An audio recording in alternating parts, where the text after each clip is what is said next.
सांगतात की बाबा या ठिकाणी जन्माला आल्यानंतर हरीची प्राप्ती कर आणि धरावे संतांचे ते पाय. पाय म्हणजे ज्ञान. एकदा माणसाला ज्ञान आलं का अहंकार येतो. म्हणून तुकाराम महाराज सांगत होते की बाबा नको ब्रह्मज्ञान. मग त्या ठिकाणी तुकोबारायला एकनाथ महाराजांना ब्रह्मज्ञान नाही का? महाविष्णूचा अवतार आहे ते, त्यांच्याकडे सर्व आहे. परंतु त्यांनी सांगितले की बाबा देवा जरी तू आम्हाला ब्रह्मज्ञान दिलं परंतु आम्हाला हरी पाहिजे. कोण पाहिजे? धरावे संतांचे ते पाय. संताविना प्राप्ती नाही ऐसे वेद देती गुहाई. म्हणून पाचवा जो वेद आहे तो म्हणजे तुकाराम महाराजांचा गाथा आहे. कोण आहे? तुकाराम महाराजांचा गाथा आहे. जे वेदामध्ये लिहिले नाही चार ते सर्व महाराजांनी अभंगाच्या द्वारे लिहून ठेवले का की सामान्य माणसाला कळायला पाहिजे. ब्रह्मज्ञान म्हणजे नेमकं काय? ज्याची 6 शास्त्र 18 पुराण 4 वेद हे पाठ आहे त्याला ब्राह्मण म्हणतात. ब्राह्मण जातीने नसतो. ज्याचं हे सगळं पाठ आहे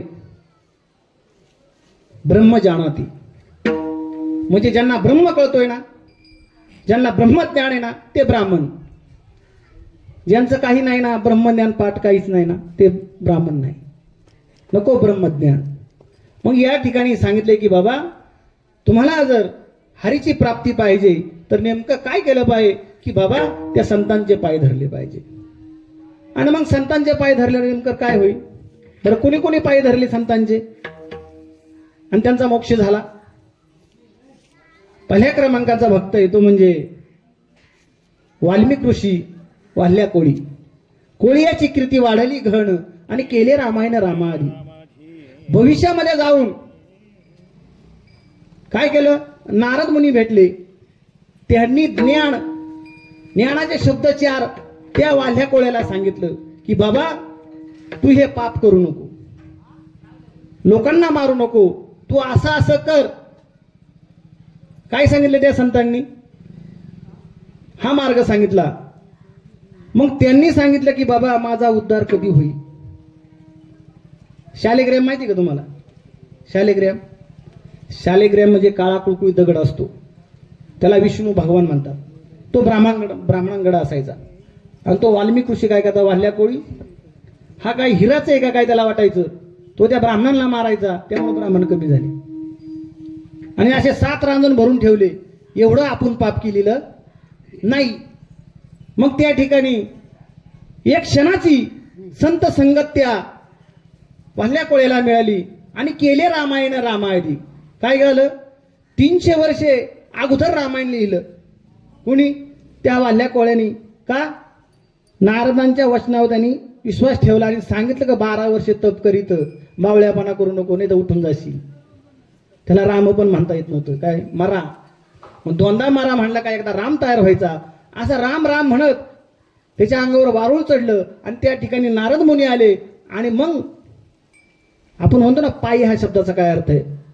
त्या पायी शब्दाचा ज्ञान प्राप्त झालं. त्यांना मर्मज्ञान प्राप्त झालं आणि मग त्यांनी ते रामायण लिहायला सुरुवात केली. लक्ष्मणाने बाण सोडला, इंद्रजित मारला आणि मग त्या ठिकाणी सांगितलं त्या हाताने लिहिलं की सुलोचनाने सांगितलं की बाबा तुला कोणी मारलं? त्या ठिकाणी सांगितलं की माझ्या सासऱ्यानेच मला मारले. काय? मग बैठक तयार झाली. इकडं राम आले म्हणले आता याला जिवंत करू. पण त्या ठिकाणी हनुमंतराया होते. पहिले क्रमांकाचे भक्त हनुमंतराया. त्यांनी सांगितलं थांबा वाल्मिक ऋषींना घेऊन येतो. आणि इथं लिहिलंय का? इंद्रजिताला उठवलंय का? तुम्हाला तसं करता येणार नाही. एवढी पावर आहे हरिप्राप्तीमध्ये. त्या नामामध्ये एवढी पावर आहे. देवाला सुद्धा एक पाऊल वाकडा टाकता आला नाही. म्हणून मग जीवनामध्ये आपण नेमकं काय करायचं? चुकले असताना परत सरळ मार्गाला चाला. रस्ता चांगला धरा. दुसऱ्या मार्गाला जाऊ नका. का? कीर्तन म्हणजे नेमकं काय? या ठिकाणी ही लहान लहान मुले ही उभी राहिलीत. हे आपल्या खरुशे गावाचं 50 वर्षाचं भविष्य आहे. यांना शिकवा, यांना म्हणायला शिकवा. आज जर गायक आणायचा म्हणलं तर 10,000 25,000 मागतोय. म्हणून आपल्या गावामध्ये लोक तयार झाली पाहिजे. आता आम्ही बाहेर गावामध्ये गेलो, वेळेला वेळ भेटत नाही का, कार्यक्रमाला जावं लागतं. आता कार्यक्रम घेतले, जर बाबा गेला नाही त्याच्या नावाने बोंबा मारणार. कशाला तारीख घेतली, आला नाही. म्हणून या ठिकाणी ही लहान लहान मुलं तयार झाली पाहिजे. हा मंडप कशासाठी घालायचा आहे, एवढा खर्च कशासाठी घालायचा आहे? त्याचं कारण की या ठिकाणी ह्या मंडपामध्ये आल्यानंतर काय प्रगती होईल हे सांगता यायचं नाही. परंतु या ठिकाणी आल्यानंतर ही मुलं जर ऐकलं, आज पॅन्डवा उभी राहिलेत, उद्या धोतरा उभी राहतील, पुढच्या वर्षी त्याच्या कीर्तन करतील. नितीनच्या मुलीने नाही काय केलं प्रवचन, संपतच्या मुलीने नाही का कीर्तन केलं. मग साधना केली पाहिजे.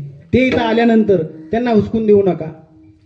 त्याला धोतारच पाहिजे. अरे धोतार त्याच धाग्यापासून आहे आणि पॅन्ड पण त्याच धाग्यापासून आहे. त्यांना इथे उभं राहू द्या. या ठिकाणी नुसतीच कीर्तन होतात, नुसतेच सत्य चालल्यात, परंतु सुधारणा नाही. खूप वाऱ्या चालल्यात पण सुधारणा काहीच नाही. का?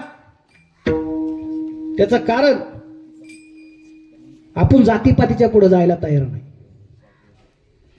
आळंदीमध्ये जाता तुम्ही, सुताराची धर्मशाळा, सोनाराची धर्मशाळा, गुरुबांची धर्मशाळा, सगळ्या धर्मशाळाच आहेत. का? जातीपातीच्यात आपण पुढे जायला तयार नाही. मग कशा तुम्हाला एकनाथ महाराज समजायचे? अरे त्यांनी कुणाचं मन उचलून घेतलं, त्याला घरी आणून जेवाय घातलं. का? माणूस म्हणजे एकच. ह्या जीवनामध्ये जर तुम्हाला हरी पाहिजे असेल ना, तर आपुला तो एक देव करून घ्यावा, बाकी काही नाही. ह्या जीवनामध्ये, या संसारामध्ये आल्यानंतर आपलं या ठिकाणी कोणीच नाही. का? ज्या ठिकाणाहून आलोय ना आपण, त्याच ठिकाणाहून आपल्याला परत जायचंय. हा पहिला विचार करायचा. संपत्ती कमवायची पण ती इथंच ठेवून जायची, ती आपण बरोबर घेऊन जाणार नाही. म्हणून या ठिकाणी सावध झालं पाहिजे माणसाने. थाप मार बाळा. या ठिकाणी काय झालं पाहिजे? सावध झालं पाहिजे की वर्ष निघून चाललात, आपलं आयुष्य निघून चाललंय, पण आपण काय अजून सावध झालो नाही. तसे एकनाथ महाराज सावध झाले होते. काय झाले होते? ते सावध झाले होते. मग या ठिकाणी रामदास स्वामींचा एक अभंग आहे. सावध सावधान वाचे वदा नारायण, सावध सावधान वाचे वदा नारायण, सावध सावधान वाचे वदा नारायण, सावध सावधान वाचे वदा नारायण. 10 वर्ष बालपण 20 वर्ष तारुण्य, अंगी भरला मदन, मग तो कैसा सावधान, सावध सावधान नारायण, सावध सावधान अंगिवरे नारायण. 30 वर्ष होती पुत्र दारा मागे फिरती, 30 वर्ष होती पुत्र दारा मागे फिरती, मग तो कैसा परमार्थी, सावध सावधान, सावध सावधान वाचे वदा नारायण, सावध सावधान वाचे वदा नारायण. 40 वर्ष होती डोळा 40 आली, 4 वर्षे ओढली डोळ्याचे आली. 50 वर्ष होती दातांच्या पंक्ती, 50 वर्ष होती माझ्या पंगती. आपलं का 50 वर्ष झालं की एकनाथ महाराज सांगतात की बाबा 50 वर्ष होती हरती दातांच्या पंक्ती, श्यामकेश शुभ्र होती त्या समातारा म्हणती, सावध सावधान वाचे वदा नारायण, सावध सावधान वाचे वदा नारायण. धनी जग धनी धनी धनी धनी धनी. मग एकनाथ महाराज त्या ठिकाणी सावध झालेले आहेत. 50 वर्ष होती हलती दातांच्या पंक्ती, देवानी पत्र पाठवलं नाही. ऑटोमॅटिक जास्त खाईन ना, याला लवकर घेऊन जायचे. दातांच्या पंक्ती हलवायला सुरुवात केली. मग श्याम केश शुभ्र, पांढरे केस केले आणि मग त्याच्याला पोरं म्हणायला लागली का आता म्हातारा झाला. त्यास म्हातारा म्हणती. 60 वर्ष होती. मग याला 60 वर्ष झालं का आपलीच पोरं आपल्याला नाव ठेवतात, काय ते म्हातारं, हसायला सुरुवात करतात. 40 मिळून 80. मग आता 80 वर्षाची रचना झाली ना, मग तो अपयशी. मग 1 शतक पूर्ण झाला, योगी सावध झाला. रामदास स्वामी म्हणे योगी सावध झाला. एकदा 1 शतक पूर्ण झालं, 100 वर्ष झालं ना की योगी सावध झाला. म्हणून एकनाथ महाराज सावध झालेले आहे. का? टाइमच पुरत नाही. आता काय करायचं, फुलं उधळून मोकळं व्हायचं आपल्याला. मग पुन्हा थोडं सांगू मग. तर या ठिकाणी एकनाथ महाराज लोकांना सांगतात की बाबांनो, आज मला हरी प्राप्त झालाय. श्रीखंड्या नावामध्ये श्रीखंड्या बनवून एकनाथ महाराजांच्या घरी देव आले आणि त्यांनी सांगितलं, देवा नाथ महाराज, मला तुमच्या घरी सेवा करायची आहे. पण नाथांनी सांगितले, हे पहा, मला सेवेकरी नको आहे. पण देव जायला तयार नाही. त्यांनी सांगितले, नाही नाथ महाराज, मी इथेच थांबणार आहे. अरे बाबा, कुठून आला तू? मी पंढरपूरहून आलाय. मग एकनाथ महाराजांना माहित नसेल का श्रीखंड्या कोण आहे? म्हणजे त्यांना माहित आहे देवाची सेवा करून घ्यायची नाही, पण देवाने मानवाचं रूप धरलं. आणि मग त्या ठिकाणी श्रीखंड्या रूपामध्ये देव त्या ठिकाणी आले आणि सेवा करू लागले. चंदन उघडून देत होते. जे लागन ते काम पटापट करायचे. देव म्हणल्यानंतर काय, कावडीने पाणी व्हायचे, तो राजन भरायचे. असं करत करत सर्व झालं. एक ब्राह्मण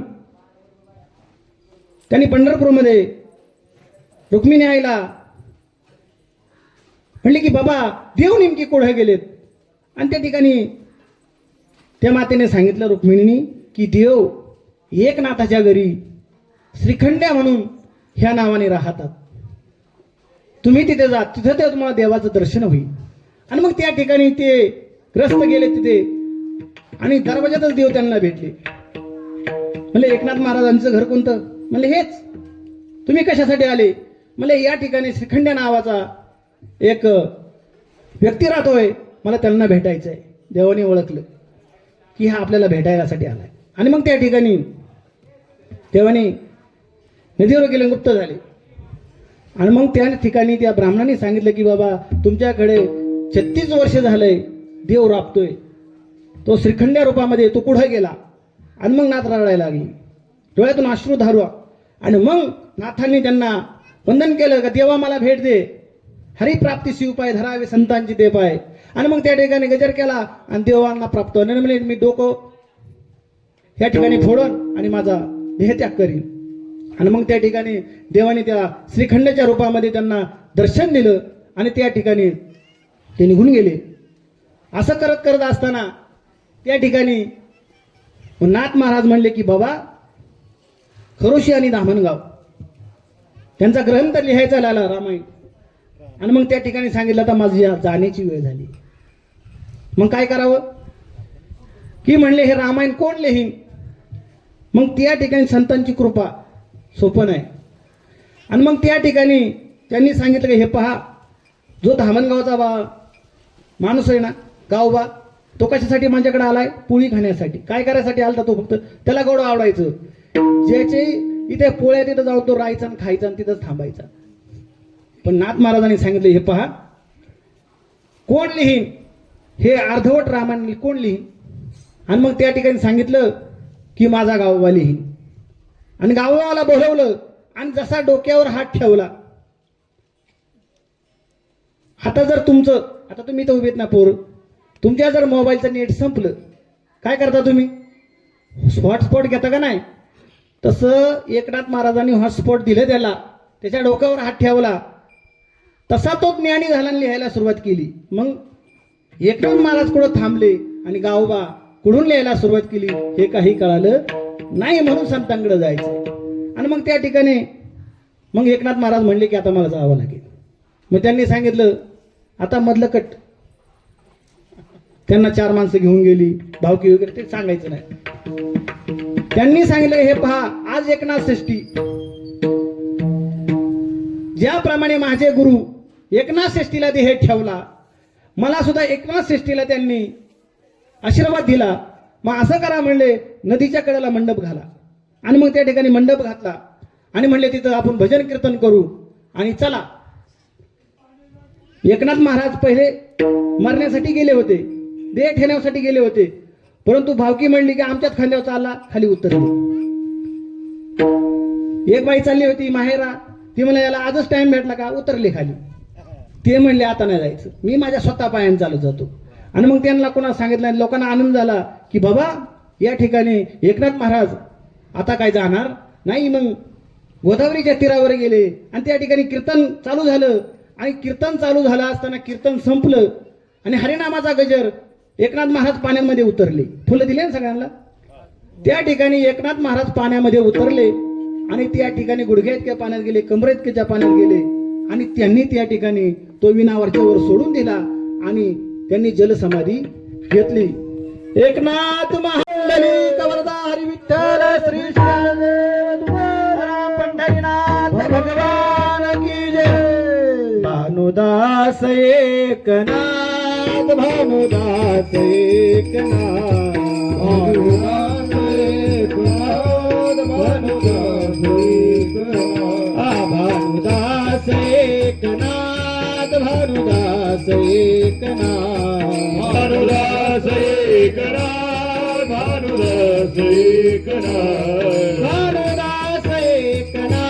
भानुदास एकनाथ, भानुदास एकनाथ,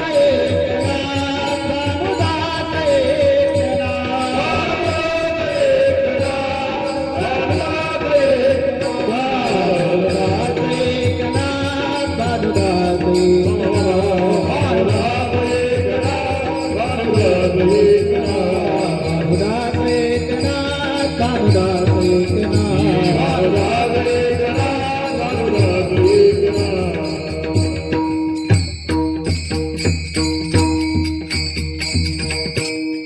म्हणून तुकाराम बीजाची आणि एकनाथ महाराज हे जे कीर्तन असतं याला टाइम लागतो 2 तास. सगळं जर सांगायचं म्हणलं 2-3 तास लागतात. म्हणून हे लवकर चालू करायचं. आजचं बंधन आहे का, कालेच्या कीर्तनाचं बंधन असतं, एकनाथ महाराजांच्या कीर्तनाचं बंधन असतं, तुकोबारायांच्या कीर्तनाचं बंधन असतं. जे मधले बाबा त्यांनी काही सांगू द्या, ते ह्या झाडावरून त्या झाडावर उडी मारतात. तसं इथं जाता येत नाही का. या ठिकाणी एकनाथ महाराज सांगतात की बाबा हरिप्राप्तीशी उपाय धरावे संतांचे ते पाय. मग या ठिकाणी जन्माला आल्यानंतर नेमकं काय करायचं, त्या हरीची प्राप्ती करून घ्यायची. मग ती कशी होईल, तर तुकोबारायांनी पहिला प्रश्न विचारला हनुमंतरायांना, शरण शरण हनुमंता तुम्हा आलो रामदूतां काय भक्तीच्या त्या वाटा. काय म्हणले, ज्ञानाच्या वाटा म्हणले का. प्रश्न विचारला तुकोबारायांनी की बाबा हनुमंतरायांना गुरु मानलं. तुकोबाराय कुणाला गुरु करत नव्हते का, त्यांना माहित होतं गुरु जर केला ना का मग शिष्य आले, 12 भानगडी आल्या. त्यामुळे म्हणजे ते आम्हाला गुरु नको.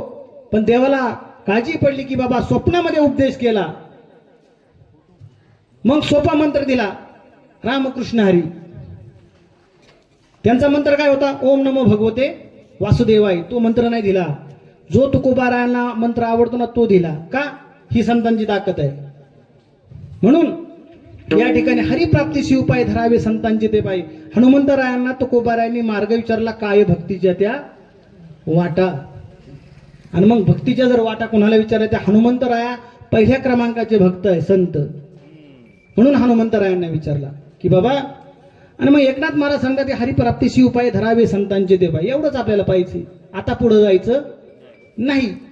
ही 4 चरण सोडायला 4 कीर्तन करावं लागतात, तेव्हा हे जमतंय, अन्यथा होत नाही. म्हणून हरिविना प्राप्ती नाही. मग त्या ठिकाणी सांगितलं का बाबा हरीची प्राप्ती करायची ना, तर साधं आणि सोपं साधन सांगितलंय की तुम्ही ह्या युगामध्ये 4 युग आहेत. मग 4 युगामध्ये काय केलेलं आहे? पहिल्या युगातला जो राक्षस आहे तो 4 अक्षरी हिरण्यक्ष. युगाचं आयुष्य कमी झालं. तृतीय युगामध्ये आले, त्या राक्षसाचं काय नाव आहे? रावण. 3 अक्षरी. या खाली अजून द्वापर युगामध्ये, त्या युगामध्ये राक्षसाचं नाव आहे काय? कंस. आणि आता हे कलियुग आहे, 4,32,000 वर्ष. मग ह्या कलियुगामध्ये राक्षस कोण असेल? तर मी. कोण आहे? मी. या ठिकाणी आपलं वाटोळ करायला मी बाद झाला. माणूस म्हणतो तो माणूस लय भारी होता हो, तो खूप मोठा होता, परंतु तुझ्या मीपणाने त्याचं वाटोळ केलं. काय केलं? मग हा जीवनामधून काय करा? हा फक्त मी घालवा, बाहेरनं काही नाही घ्यायचंय. परमार्थामध्ये एकनाथ महाराजांनी बाहेरचं काही घेतलं नाही, त्यांनी आतले गुण घालवले सगळे. मग मी घालवायचा आहे पहिला. मी इतका घातक आहे की जीवनाचं वाटोळ केल्याशिवाय राहणार नाही. ते राक्षस ते 3 अक्षरी होते, ते गेले 4 अक्षरी, त्यांचं वाटोळ झालं. परंतु मी हा आहे ना, हा एक. म्हणून आपुला तर एक देव करून घ्यावा. का? एक म्हणजे देव. 1 अधिक 1 हे झालं गणित. काय झालं? 1 अधिक 1 11. 1 अधिक 0 परमार्थ आणि संसार. संसाराच्या नावे घालून या 0. एकाला एकाच्या समोर उभं करणं म्हणजे राजकारण. काय? एकाला एकाशी भेटूनच दिले नाही. अरे मला यायचं होतं तुझ्याकडं, पण मला यांनी भेटून दिलं नाही, हे राजकारण. परंतु तो एक जर आपल्या जीवनामध्ये उतरवला तर आपलं आयुष्याचं कल्याण झाल्याशिवाय राहणार नाही. म्हणून आपुला तर एक देव करून घ्यावा. म्हणून एकनाथ महाराजांनी ते केलं. त्यांनी अहंकार मी विष्णूचा अवतार दाखवलं नाही कधी. म्हणून की दुसऱ्या चरणामध्ये सांगतात का तेने साधती साधने तुटती भावाची बंधने. मग जीवनामध्ये जर तुमचं कल्याण करून घ्यायचं असेल ना, तर काय करा? भजन करा फक्त. सगळेच ज्ञानी असतील, सगळ्याला ज्ञानेश्वरी वाचता येईल, सगळ्यांना गाथा वाचता येईल असं नाही. 2च अक्षर सांगितलं की राम. हीच 2 अक्षर म्हणा, ती कुठं पण म्हणा, काय वेळे नाम कुठं पण म्हणा. नामसंकीर्तन साधन कोई सोपे जळतील पापे जन्मांतरीची. किती सांगितल्यात? आपलं थोडं का पाप आहे? जन्मांतरीची सांगितलेत. पर्वत जळतीनं पापाचे. पर्वत कशाला म्हणतात? मग या ठिकाणी सांगितलं हरीची जर प्राप्ती करून घ्यायची असेल ना, फक्त भजन करा. ह्या कलियुगामध्ये भजन करण्याशिवाय दुसरं साधन सांगितलं नाही. कुठं तरफडू नका, कुठं डोंगरावर जाऊन बसू नका. एक म्हणला मला का आता मी साधू झालोय, आता जातो म्हणला. वरती गेला, कपडे 2-3च नेली होती भीमशंकरच्या राईमध्ये, आणि गेला. आणि त्या ठिकाणी एक झोपडी तयार केली. झोपडी तयार केल्यानंतर तिथं उंदरं आली. उंदराने त्याची कपडे खाऊन घेतली. आता काय करावं? मला एक मांजर पाळतो. मांजर पाळलं. आता मला दूध पाजायचं लागेल. गाय घेतली. गाय घेतल्यानंतर तिला सांभाळायला, दूध तापवाय, मला दररोज दूध कोण तापवायचं? मग परत एक बाई बोलावली. झाला का परत संसार? कशाला गेला होता तो तिकडं? म्हणून पक्षी अंगणे उतरती जे का गुंतवणी राहती तैशी असावी संसारी. या संसारामध्ये गुंतवून बसायचं नाही. संसार करायचा, बायका पोरं सगळं असू द्या. भात लावता ना तुम्ही, आपण भात शेतीतले, ते रोप जर पाण्यात बुडवून वर काढलं, पाणी लागतं का त्याला? नाही. आळूचं पान जाणून नेते करी माझे मन, तुझी प्रेम खुण देऊन या, मग मी व्यवहारे असेल वर्तता जेवी जळात पद्मपत्र. त्याप्रमाणे या संसारामध्ये राहायचंय. बायका पोरं संतांनी पण केले, परंतु त्याच्यात ते गुंतून राहिले नाही. का नाही राहिले? त्यांना म्हणजे आपलं तर एक देव करून घ्यावा. त्यांना माहित होतं की या संसारामध्ये आल्यानंतर ते संत आलेत, त्यांच्या मनावर येणं आणि जाणं. जर या ठिकाणी कलियुगामध्ये जर बिघड झाला, हा जो समाज आहे हा जर बेकार वागायला लागला मग संत खाली येतात. मग बुडते हे जन न देखावे डोळा येतो कळवाळा म्हणून या ठिकाणी जर समाज बुडायला लागला ना तर संत येतात, बाकी कोणी येत नाही. म्हणून संत मोठे आहेत. त्यांचं का नाव घ्यायचंय? आता लास्टचा प्रश्न कीर्तन संपलं. या ठिकाणी 18 वर्ष पूर्ण झाली, तुमचं लग्न झालं. लग्न एकदा झालं का सावध का म्हणतात? शुभमंगल सावधान का म्हणतात? पहिली पृथ्वी अशी प्रथा होती की पहिली हळद लावायची, साखरपुडा करायचा, त्या नवरदेवाला आंघोळ घालायची. काय वेडे म्हणून जुनी माणसं घालत होती काय कारण असेल?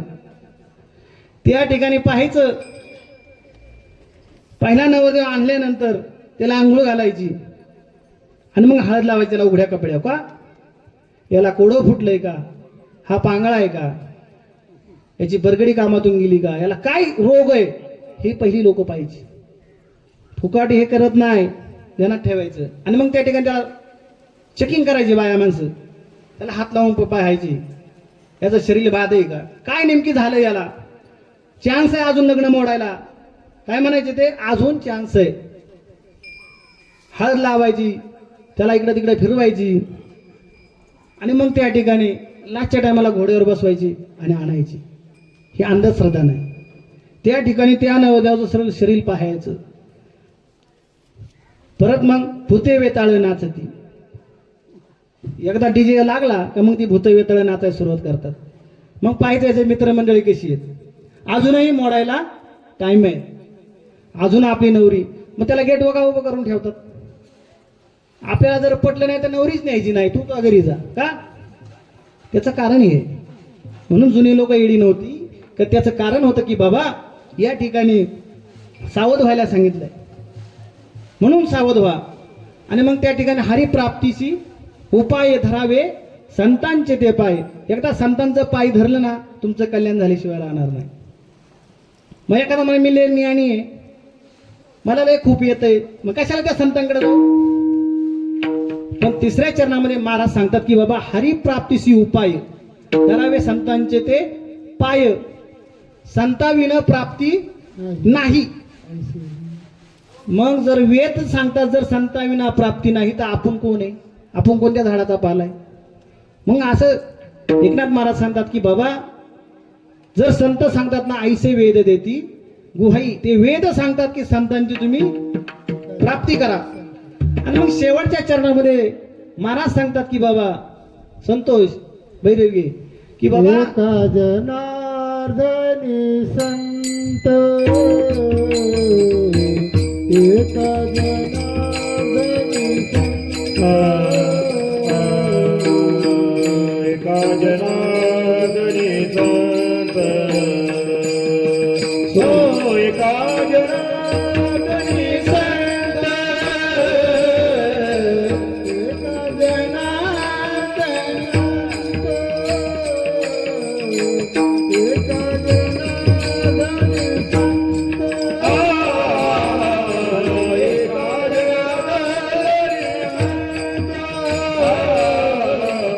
एका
ज्ञानेश्वर विठोबा रखुमाई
एकनाथ महाराज सांगतात की बाबा रे, एका जनार्दनी संतन पूर्ण करती मनोरथ. आपलं कसं आहे, ज्याला ज्ञान नाही ना तो माणूस भरा, पण ज्ञानी म्हणलं का अवघड काम आहे. एखाद्या दारुड्याकडे जा तुम्ही, त्याला सांगायचं गावचा शब्द आहे, वर्गणी दे, मग तो काय म्हणतो, त्याला प्रारब्ध सुद्धा